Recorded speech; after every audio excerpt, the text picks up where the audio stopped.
So one of the posts that I put here was trying to explain why it is that the Reagan Library became this hardcore never Trump haven and why it's so institutionally against all manifestations of domestic populism. And you have to understand, Reagan inherited in 1980 a CIA whose name was Dirt. Okay, the entire 1970s was a drag through the muck of the Central Intelligence Agency.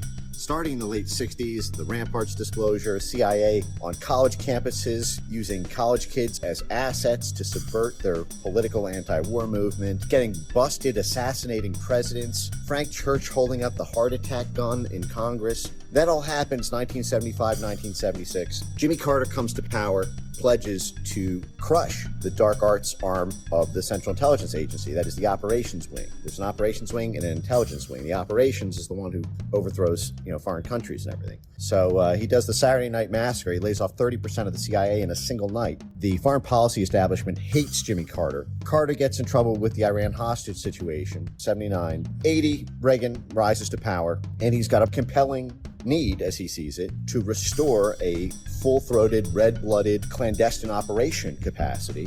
But he doesn't have the political capital to do it because the left-wing Democrats hated the CIA at that time. And so what he does is, and it's not him, it's Raymond Green, and it's the whole story for another time. But basically, the people under him convinced Reagan to authorize the creation of something called the National Endowment for Democracy. This is 1982, 1983. And to structure it in a way so that the stakeholders of it would benefit both Republicans and Democrats, and it wouldn't be called the CIA. It would just be a CIA cutout that would do what the CIA used to do. And this would be waged to accomplish the Cold War goals of the Reagan administration. That is, liberating Europe from communism, getting Poland and all the different Soviet satellite states to throw off communism, have a U.S. favorable government installed, and win the Cold War by creating insurgency movements all over Central and Eastern Europe, in Germany, Poland, the whole litany you guys probably know.